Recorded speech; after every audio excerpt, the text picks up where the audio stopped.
interconnector operators, and as well into transposing EU regulation in the Central Eastern European region. Thank you, Matthias, and good afternoon from my side as well. Thank you. Then we have Lisa Marie Moore. She also has quite a history in European regulation, I would say. So she used to work with ACER on the CACM. We will hear more about that later, hopefully. Then she worked for the energy community, so not being mayor of some village in Burgenland, but the energy community we heard about earlier. And nowadays she is as a managing consultant at Magnus Energy. Correct. Very good. Right next to her we have Jasmina Incorrect. Okay. Thank you. She used to work for the Energy Agency of the Republic of Serbia, has a huge background in power systems, and nowadays is head of electricity unit at Energy Community. Yeah, the one seated in Vienna, not Burgenland. Perfect.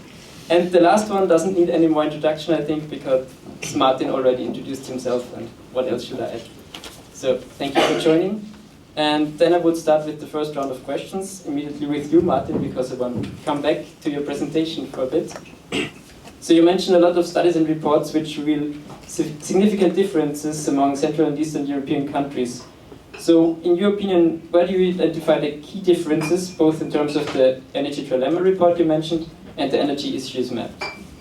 Yes, thanks for the question. The key difference when it comes to the trilemma is from the data we gathered and from the responses we got, the environmental aspect, as we have completely different asset bases when we look at Europe, and we see that the codependency in certain countries is certainly higher in the southern region compared to other countries. When it comes to the issues monitor, we see a huge difference when it comes to the flexibility issue and especially the digitalization topics. And we see that especially the Baltics are very advanced when it comes to utilizing digital technologies, also gathering data, analyzing data. And we have a different topic when we have a look at other countries.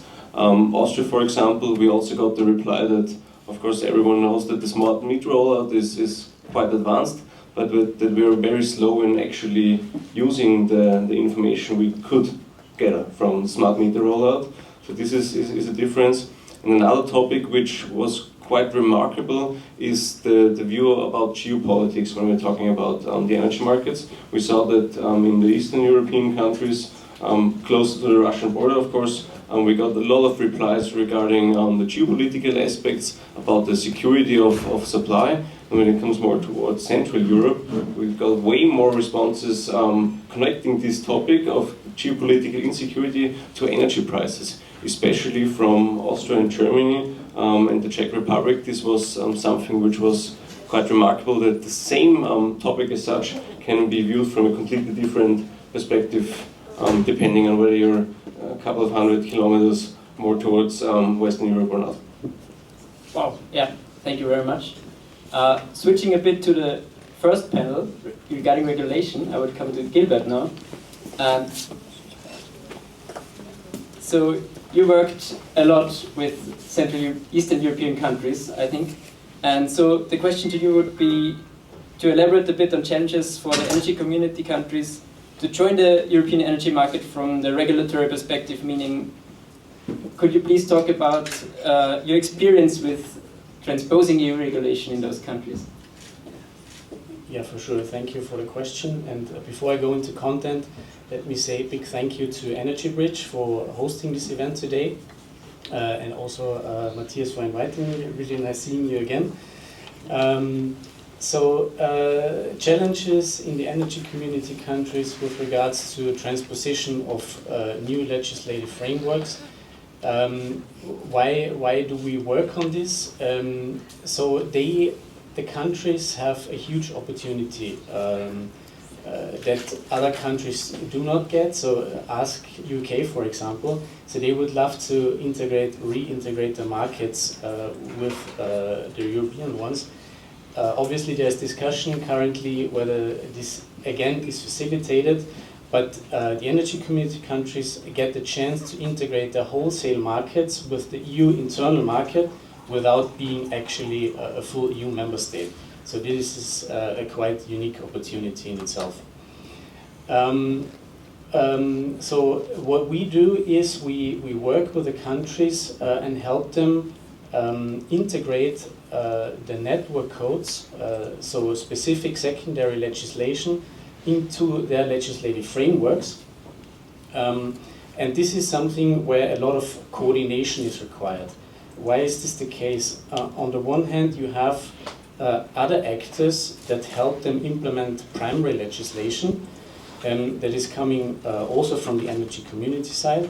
But then again, you need more technical implementation needed for the network codes as such, and this all needs to fit together. So you have different actors working on the same implementation, just from different angles, and you have to make sure that all of this lines up well in the end. So we know that timelines have been put out there to transpose this within the countries. Fair to say that this was not entirely realistic, so they wanted to transpose this new huge package until end of 23, which obviously is not happening. So in most countries the implementation efforts are still ongoing. And in the countries that we've been active in, we've been working on one of the 5 network codes. And this network code is now on its way to adoption, but all the other network codes are still not covered, let's say. Wow, thank you. So a long way to go, I assume. Yeah, indeed, we're starting the journey only, and this is just transposition. Implementation will come afterwards, but more to that later. All right, thank you. So continuing with Lisa, since you have a lot of experience with this topic as well. Yes. Could you tell us a bit more about that experience you have, and in particular, could you mention a bit the capacity allocation and congestion management topic? Because there's now a second version coming up soon probably, and the impact on this, on the adaptation process Gilbert just talked about, would be really interesting as well. Yeah, sure, I can. So indeed, I spent quite some years with the regulations so far, being in a regulatory authority or working with Yasmina in the Energy Community Secretariat or with the ACER. And I can jump, of course, on what Gilbert was saying, because the guideline he's talking about, or the network code, is the CACM guideline. And I don't know, maybe a question, who knows CACM? Okay, then I will say something about it. So it's the capacity allocation and congestion management guideline, and actually what it does, it sets all rules for the picture Matthias was explaining. So in short, it explains how day-ahead and intraday markets should be integrated across the EU, and in 2015, this welfare optimization was set as a target. So since 10 years, we are trying to optimize and integrate the markets across the EU. And now, indeed, there is this unique challenge to also have the energy community contracting parties included. So, and here comes, let's say, the issue Matthias was pointing out. So we have 10 years of this network code in the EU. So things have been moving, a lot of optimization is done, you go from ATC to flow-based to more difficult stuff. And in the energy community, it was only adopted in 2022. Now the countries are transposing, so they are including it in national law. And of course, there is, you can see it already, some gaps, obviously. And now in the EU, we are talking about renewing it because we have had it for 10 years. We learned something, we need to renew it. And this even started before the energy crisis, then it was stopped. And now, again, on the table, and we are expecting a new regulation this year. And in this sense, of course, there will be legal, let's say, ambiguity, because there will be something applying in the energy community contracting party, something applying in the EU.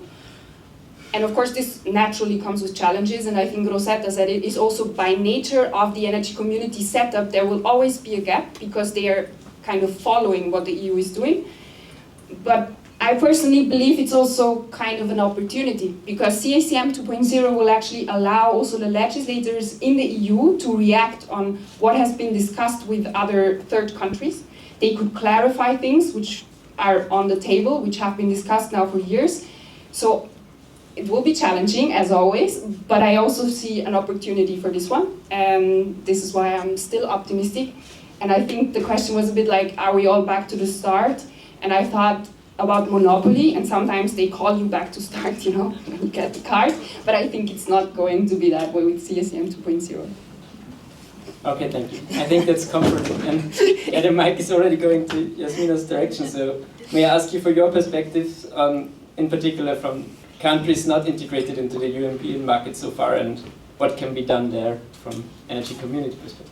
Thank you, Matthias. Actually, I wanted to start with asking, has anyone heard about the energy community? And now I'm so happy to see that the energy community is the main topic of, of this panel. I would just maybe for the beginning like to say, because I heard colleagues were talking so far only challenges, and just to kind of explain how big this challenge is that these two great experts, Rosetta Karova and Lisa Marie Moore, gave up and decided to move forward, seeing that this is happening very slow. But I would like actually to bring really some light into this picture, and to say that we are apparently, you also showed this graph where our countries are gray, but actually I would put them rather yellow, because we are definitely on the way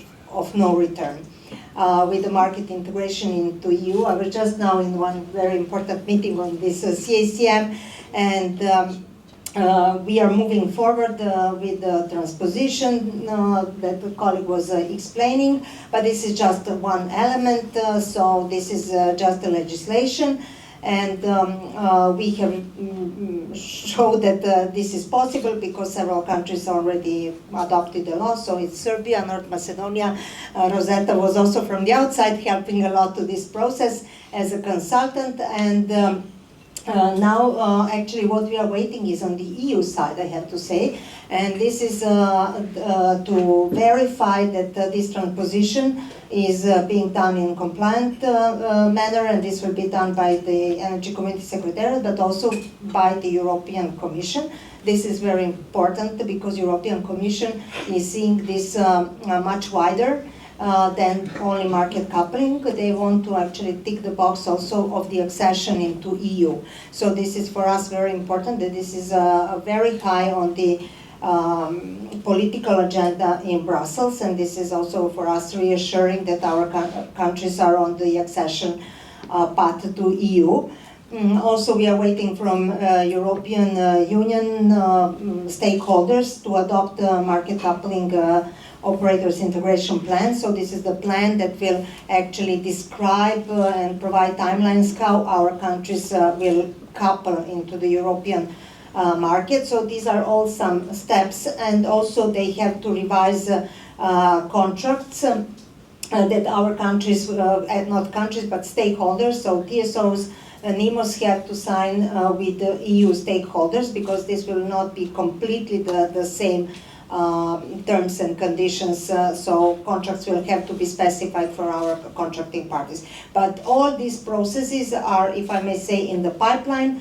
They are, if I may say, also advanced, and we hope that actually this is not a long way to go. And today in this meeting, I have seen on this meeting of CACM group, we have seen that the slot for coupling of our countries in the planning roadmap is still booked for end of 26, beginning of 27. So this is in the plan of European Union stakeholders, and we hope that our countries will jump on that train, despite that the train is moving really fast, as Lisa explained with CACM 2.0. And there will be no gap with our countries, I have to say, because the only way to be integrated in the market is to, in every moment, apply the same legislation. Okay, thank you very much. So, a lot to discuss at further energy bridge meetings, I would say. Yeah, I would say so. So, coming to a bit of a technical perspective with Gerhard here. I want to talk now about the integration of renewables in the energy system. And could you provide some introductory numbers regarding what's possible considering the current market circumstances? Yeah, if you ask me, thank you. If you ask me for numbers, the first number that I want to discuss is the number 3, because there are on this pen 3 mathematics. this one, and to be honest, I'm an older one. But this is the first number to provide you. The other one is, if you heard these 2 mathematics, there was a lot of legal background and all these regulations. To be honest, maybe I'm the only one in this loop. I'm a poor technician. And you're talking about a lot of problems. To be honest, we have the solutions. They are already there. They have just been provided by the legal framework. For instance, the coupling of the energy. We have the problem that the grid is overloaded because we have too much PV at this, and the problem is not too much PV from the energy perspective. It is just too much PV from the power perspective. So at high noon, when the sun is high, not today maybe, every PV is producing a lot of energy and nobody knows how to digest it, because when the weather is fine you want to go out, and so nobody is consuming energy. You need it in the afternoon hour, but the solution from the technical perspective is already there. We have batteries, and in the last 2 years also the price was going down. We are selling batteries for less than 150 euro per kilowatt hour, which is approximately half of that what the kilowatt PV costed 10 years ago. So batteries are at the level. The next problem is batteries are from the legal perspective an extra energy provider, and somewhere is sitting there. He already told us we can use batteries for balancing the grid. Having also this bottleneck on the grid, every wind power plant and every PV is dimensioned on its maximum power, but it isn't using the grid connection the whole time.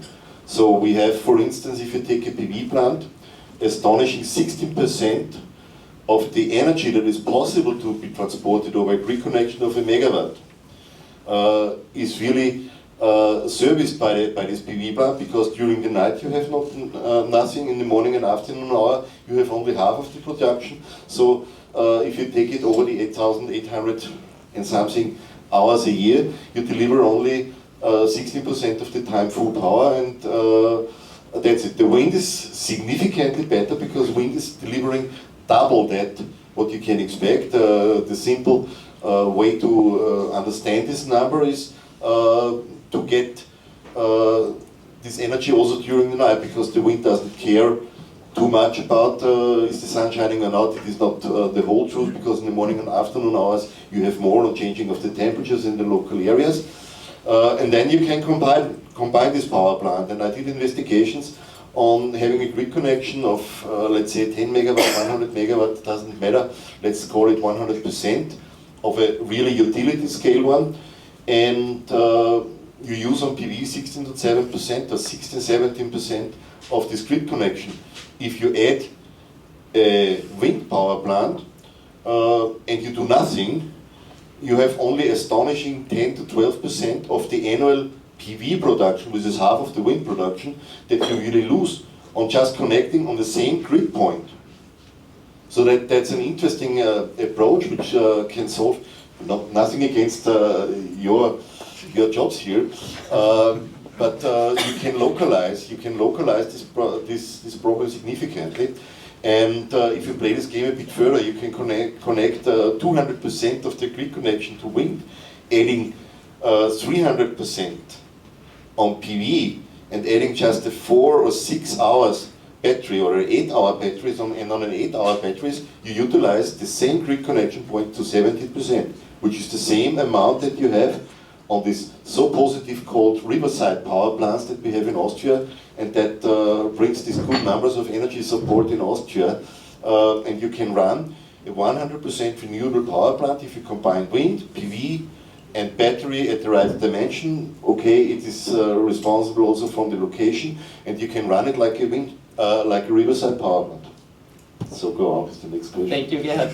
You make it hard to ask further questions if you're covering everything at once. There's still more. There's still, I'm sure of that. So to keep into the topic of renewable energies, or in particular variable renewable energies, you mentioned the high PV installations. I was amazed to read that alone last year 10 gigawatt of capacity was installed in CEE regarding PV, which is quite a lot, I think. And so there are lots of challenges, obviously, to include this. And so my next question would go to Martin. If you could elaborate a bit further, complementing Gerhard probably, what are, from your perspective, the implications of the growing influence of those variable renewable energies? Yes, thank you. I'd like to add one thing which is quite interesting when we look at the results we got from the Caribbean and Latin America. This topic of hybridization, also using one grid connection for various technologies. There are ongoing discussions in Panama, for example, and the Dominican Republic to really make this mandatory to have hybridized power plants in the grid. So we see that this discussion is not only in place here in Austria and in Europe, but this is a huge topic globally. When we look at the increased capacity of renewables in CE and also have a look at the results we got from our studies, we see that this is really a topic which is here to stay and which is basically something which everyone has to tackle. We see that in Austria and in Germany the discussion is a bit different from the results we got from Eastern Europe. In Austria and Germany it's more about really getting the grid connection and really getting projects done and increasing also the permitting delays. When we look at the results, for example, from the Baltics, we see that they have more data security and general security issues when it comes to this. And we see that especially in the Latvian member committee, for example, they gave some very clear remarks on NIS2 implementation, where they have very strict regulation on which IT and OT can be used within this huge expansion move. And this is certainly something which is so to say a bit below the radar, because we're always talking about the grid perspective and about load shifting and peak shaving and so on, but we also have to keep in mind that the supply chain of these technologies is completely different when we look at wind, for example, in comparison to run-of-river hydro power plants. And this is also something which is came out as quite important in the CE region, this security, and especially data security and governance issue. I think that's, although not technically, a very important point. Thank you for adding this. You mentioned as well the grid connections, and so I would go over to Gilbert and ask you, what, given your circumstances, what is, in your opinion, the importance of cross-border interconnections? Because only 3 days ago, I think in the Austrian media, you could read that the Hungary and Serbia just announced to double the capacities between the countries, or at least aiming to do that. Yeah, thank you, Matthias. So in general, I like to think of interconnections as great flexibility providers. So they are part of a bundle of measures that we need to use to actually make the energy transition happening. And you've also outlined in your presentation how this can be best done and why this brings a lot of benefits. With regards to this region, the WP6 Western Balkans, the situation compared to the EU countries is a little bit different, I would say. In the EU, in many countries, you have the issue that you have too little cross-border capacity, and therefore you have issues integrating, for example, the renewables into the European markets. In this region, also historically, the situation is different in that they are well connected cross-border, but in some instances you have internal grid elements that are actually limiting the transport. So also against the background of being competitive in terms of energy prices, it is important that in the first instance the existing infrastructure is used in the best optimal way, and to actually be able to do this you need to talk about efficient and coordinated capacity calculation mechanisms between the TSOs that need to be implemented, and a whole bunch of regulatory deliverables need to come before you actually go there. And on the other hand, you then also have the requirements facilitating this from the European level that we talked about earlier, where the countries actually have to make sure in the long term that they make available as much capacity as possible. So there's also timelines related to that. But again, here we are at the beginning of the journey, and this is still a bit to go.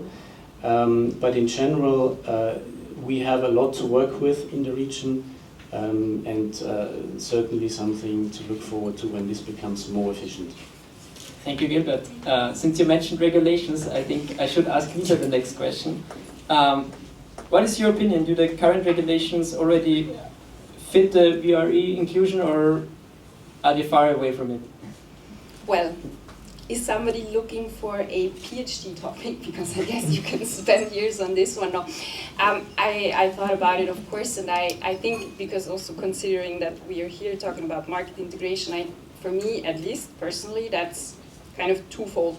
So on one side, you wanna incentivize the uptake, and we discussed that. You can be better in one-stop shop for permitting, you can provide financial support, and this has been done in the latest amendments, setting out that CFDs and PPAs should be used. So, of course, providing financial stability and price visibility for capital-intensive assets, of course, is relevant. And on the other side, there is the market aspect, and there is the question of how to design the markets in such a way that VRES can be integrated, but also in a grid-friendly way, and we are back to the grid connection. And I think here, of course, there is really a tight balance to be found. And I think, in general, I think it's going in the right direction, because market design-wise, a lot has been done in the EU, to put it that way, because we are going to 15-minute market time units, meaning that you can trade shorter times, so you're better optimizing and trading with your renewables, or gate closure times closer to real time. So the closer you get, the better your forecast gets, the better you can optimize your portfolio, so including variable RES.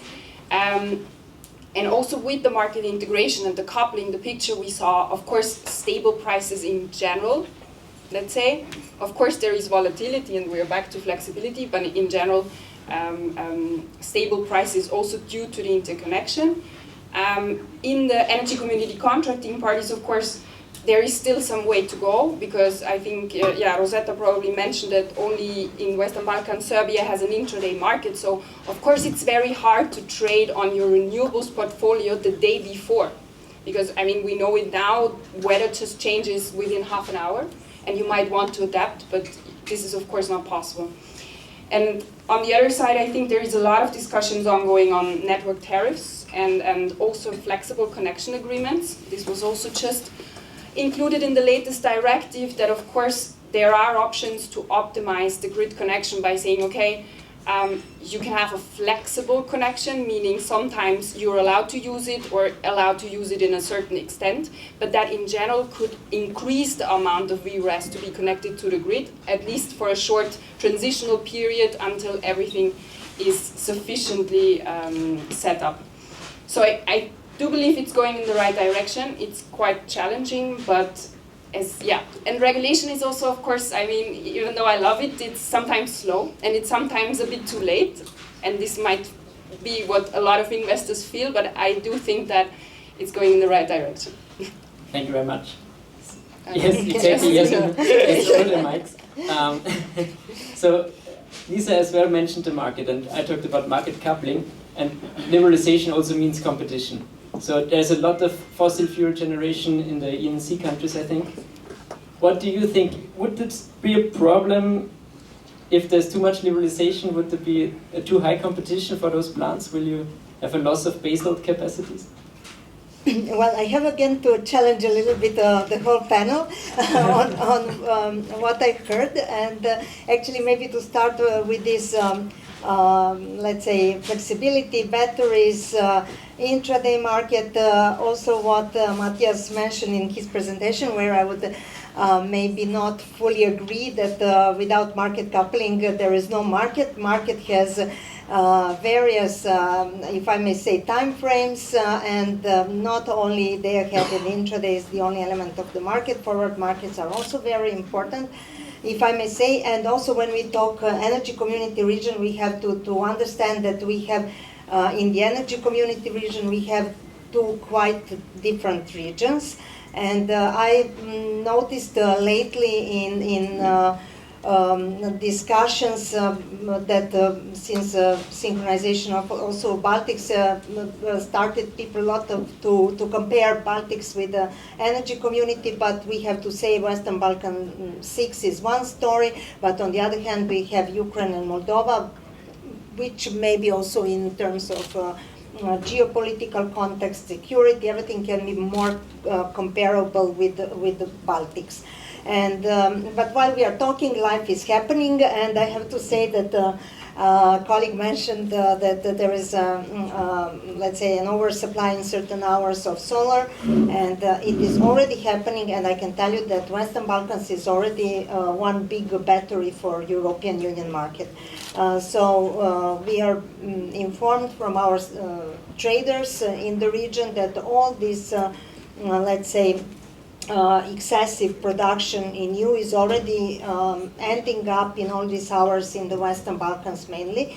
And this is what our study how many years ago on flexibility showed, actually, because the study was exploring what would be benefits of market integration for both contracting parties, but also for EU member states. And already at that time, I think it was 2021, it was identified that huge amounts of electricity, if I remember well, 5 terawatt-hours, I don't know, would end up in Western Balkans, and that it is a good kind of interconnectors, as colleagues mentioned, source of flexibility. And several years later, it's really happening in real life. And what is also important to say is that despite that we do not have intraday spot markets, except in Serbia, intraday capacity allocation is available, and traders are using that. And the trade between the region and the European Union member states is extremely intensive. And this is why we are currently facing, coming back to your question, a big risk of CBAM regulation that will be applied as of 1st of January 26, because there is a huge risk that the application of this regulation will actually completely change the trading, electricity exchanging landscape in the region, because indeed in that case our thermal power plants, but not only thermal power plants, but also renewables, because CBAM regulation has quite some ambiguities on how this would apply. And actually it is not recognizing clearly between renewables and what is, let's say, carbon intensive. So there is a risk that actually also renewable development will be slowed down in the region, and the energy transition process once CBAM regulation is there. So this is for us currently the hottest topic in the energy community. All right, very interesting, thank you. So good for a next energy week. So Gerhard is already eager to compliment. Should I even ask you a question, or do you just like to comment the last statements? I think you have a question prepared already. Yeah, so thank you. And I've seen the keyword is peak shaving. So I don't have to ask it anymore. Very kind. Thanks for helping me here.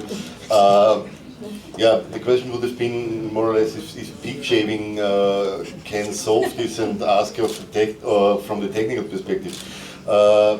Yes, from technical perspective, peak shaving is a solution to reduce this, but and from legal perspective it might also work, but you have to be honest, there is a third part, it's the economic perspective. In the economic perspective, peak shaving alone, using the battery for peak shaving alone, is not working, because you use it then only for 3 hours a day, and then even this cheap capex I offered you, or I showed you in the first loop, is too expensive to pay for the battery. So using a battery only just to shift the peak or to shave the peak and shift it a bit is not enough. You have to combine it. You have to use the battery to be, let's say, loaded in the afternoon hour when the sun is for sure going down, because then you know that you would have no further production from PV, and you need this energy that was too much in the morning hours.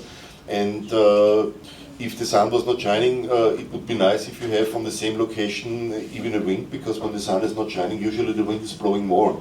If you see the annual profile, in winter you have double of the energy from wind compared to that what you have in PV, and during high noon, when the sun is shining, nearly no wind is blowing. So if you combine this, you are there. And another answer to that isolated production is also the trick from the economic guys, that they say, I use the battery only for doing arbitrage, buying it at the cheap point in time and selling it, but they didn't make the bill without the grid provider, because when you buy energy you have to buy the grid fee, and all what we are doing here at the Energy Bridge is to discuss about how to balance it, that it is possible to get long time the energy that you need.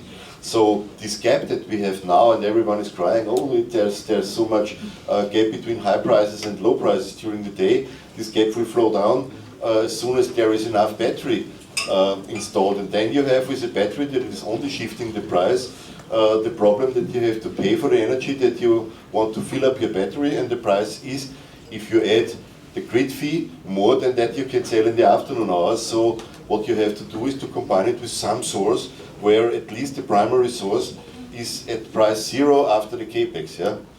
So that's another word for the solution goes into the direction from technical perspective, from economic perspective, and from legal perspective, to combine this on a specific point, and then we can provide the profiles like our customers have. Thank you very much. And you give the perfect keyword for the next question to Lisa in that case.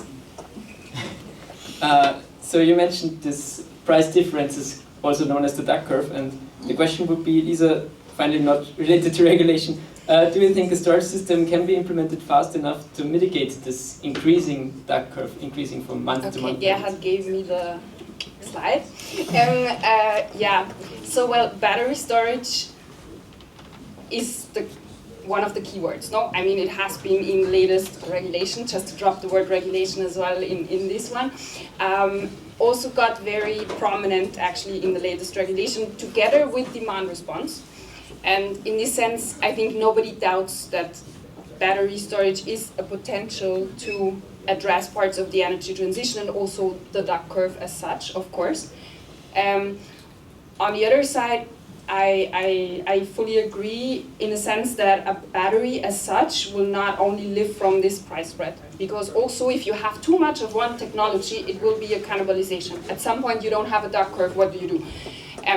Stop using your battery? No, probably not. And this is why, of course, the value stacking is very important. And we don't only have short-term markets, but you could also provide other kinds of services to the markets. You can provide, if you would want to have market-based congestion management or balancing services. So I think from a battery perspective, just a fast reaction time is really good. And even if we flatten the duck curve, it will be possible, because I do believe that at least the volatility of prices will stay, because we have intermittent renewables, we have a lot more movement in prices. Also, if we look at a historic development, it's not like one stable price for some hours, it's always going up and down, and there is, of course, a way to use that in your revenues. We actually did, interestingly, some colleagues did a battery attractiveness assessment that was kind of looking at amounts of batteries already installed, of course also regulatory, incentive-wise, what kind of support is there to see which countries, for example, still have potential for batteries. And indeed you end up, of course, again a bit, we had Germany, Austria, rather central western, and then Hungary as an add-on. And for example, it was interesting to see that Hungary had a bigger potential, also of course lower installed capacity. We're back to like one technology at some point you also get to a saturation, I would say, of the market. But yeah, probably I cannot extend to every country, but I would say feeling wise as well, the further you go to the east, probably the more potential you also have and the more attractiveness. It will be interesting to see, because the EU also set out that there could be so-called non-fossil flexibility support schemes. So member states would be allowed to put money on the table for battery storage, but also to incentivize demand response. And I'm looking forward to this journey as well, because that will probably give another rise, even though costs are already decreasing in BESS. And I think, I know some people feel that the duck curve is kind of a market failure, or let's put it that way. Some people would tend to say that. And I would rather say that the market is already reacting, because battery is increasing, everybody's building batteries, costs are going down, so the market is reacting. And also, sometimes a negative price is not a failure per se, but rather giving a signal to what to invest in. But yeah, that is my personal feeling about the duck curve. Thank you very much. With an eye at a time, unfortunately, we have to cut it a bit short. So I would give everybody considering this huge topic, the chance to kind of give a closing statement, a short closing statement, please. What you're thinking finally about market integration with a view on CEE, if possible. I would start. Yeah, maybe we start with Martin and finish with Okay. No, please. What we saw from the studies, and also when we compared the results from the last couple of years, we saw that some countries are quite stable and other countries are moving faster than others. And I think what's quite important when we're discussing CE energy issues is that we have a very global and European mindset, that we're getting rid of this silo thinking that we're fixing one issue here in Austria and then another issue comes up in Hungary or the Baltics or the Balkans. So this is my main message from this topic. Thank you. Very short, I think that market integration between EU and the energy community is a win-win game. I think both the European Union will benefit from the integration with us, because we are I don't think this works, but doesn't matter. We are bringing to Europe 10% bigger market, and as I said, like also a lot of opportunities, having in mind the strong interconnection of our region and all this emerging flexibility issue. So I think that we will be part of the successful story and help rather than a problem for you. And for us, definitely also very beneficial. Yeah, I would subscribe to that. So in general, market integration, I think it's just very important. And to use an analogy, I mean, it's always stronger together. Also thinking about energy security, about everything, and the energy transition in general. So I personally, I believe that market integration can be a key in enabling the energy transition, and that for me as well includes the entire Europe, closing the gap on the map, because in the end it just doesn't make sense to have an interconnected grid and not having an integrated market. Yeah, so I'm looking forward to be part of the whole journey. Yeah, I would also completely agree to that. It's a unique opportunity, not only for the Western Balkan countries, but also for the EU. On the one hand. On the other hand, as said, we are at the very beginning of the journey. So we've started with transposition. Implementation is at very early stage still. So we're in for the long haul, but I'm really looking forward to this journey and helping the countries integrate with the EU internal market. Yeah, and I have to look at the organizer of this session, and you're absolutely right here that the energy bridge, we are all here in the audience, as far as I've seen and I've talked, experts in some local fields, and especially on that stage it is absolutely necessary that the different specialists are talking to each other and sharing their different views to the thing, and the complete thing is that what we need. And that's what is working. I brought it up to you on the different technologies that we have on renewables, combining wind with PV and solar, and it goes on that on executing this you have to check out the technicians, you have to check out the legals and the economics. And if all these disciplines are talking together, we are on a very good way that we all have a good future. Thank you. If I may, just one sentence add to this, because I see a lot of young also people here in the room, and I would really like to invite you to all of you, because the markets that are coming to be integrated, there are emerging markets, and that you all think how I can be one brick in this new energy bridge. All right. Thank you very much.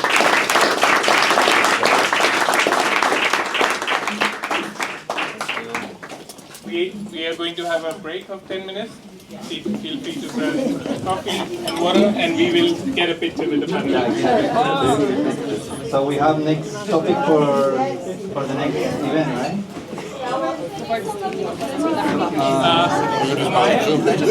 Way aufgelegt, oder?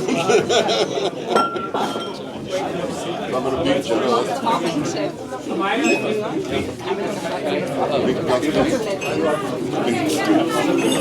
bin